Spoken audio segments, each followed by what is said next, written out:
છત્રપતિ શિવાજી મહારાજે લાખો લોકોના જીવ બચાવ્યા, પરંતુ શું તમે જાણો છો કે તેમનો જીવ કોણે બચાવ્યો હતો? તમને વિશ્વાસ કરવો મુશ્કેલ લાગશે, પણ છત્રપતિ શિવાજી મહારાજનો જીવ એક સમયે તેમની સેના દ્વારા નહીં પણ એક કીર્તન દ્વારા બચાવાયો હતો. શરૂઆતમાં આ વાર્તા અવિશ્વસનીય લાગે છે, પરંતુ 17મી સદીની મહારાષ્ટ્રની આ ઘટના પેઢીઓથી વારંવાર કહેવાઈ રહી છે. આ વાર્તા દર્શાવે છે કે ભક્તિએ ભયને હરાવ્યો અને શ્રદ્ધાએ ન કેવળ એક રાજાને પરંતુ સ્વરાજ્યના ભવિષ્યને પણ બચાવ્યો. પુણે નજીક લોહગામ નામનું એક નાનું ગામ છે. એક સાંજે ગામમાં અચાનક ખળભળાટ મચી ગયો.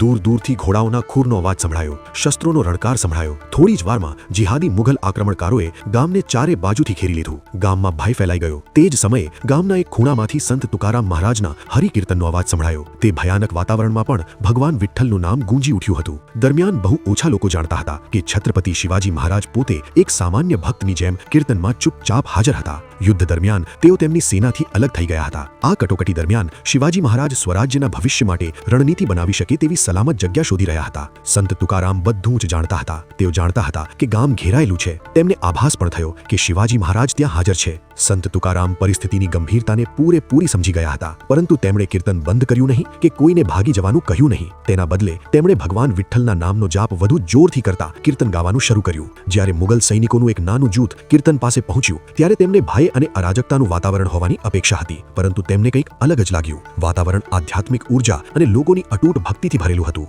દરેકના અવાજો ધર્મ પ્રત્યેની ભક્તિ અને છત્રપતિ શિવાજી મહારાજ પ્રત્યેના અતૂટ સમર્થનથી ગુંજી ઉઠ્યા. બહાર ઊભેલા મુગલ સૈનિકો આ શક્તિશાળી વાતાવરણથી સ્તબ્ધ થઈ ગયા. લોકોનો આત્મવિશ્વાસ અને એકતા તેમના શસ્ત્રો કરતાં વધુ મજબૂત હતી. તેઓ ગભરાઈ ગયા અને પોતાના જીવ બચાવવા માટે ગામ છોડીને ભાગી ગયા. તે રાત્રે કોઈ તલવારો ઊંચી કરવામાં આવી ન હતી, કોઈ લોહી વહેવડાવવામાં આવ્યું ન હતું, છતાં એક યુદ્ધ જીતાયું હતું. સંત તુકારામે કદે પણ શસ્ત્રો ઉપાડ્યા નહીં કે ક્યારેય રાજકીય સત્તાની શોધ કરી નહીં, પરંતુ તેમની ભક્તિએ લોકોના હૃદયમાં હિંમત જગાડી. તેમની આધ્યાત્મિક શક્તિ એક ઢાલ બની, જેણે ન કેવળ શિવાજી મહારાજનું પરંતુ મરાઠા સ્વરાજ્યના નૈતિક પાયાનું પણ રક્ષણ કર્યું.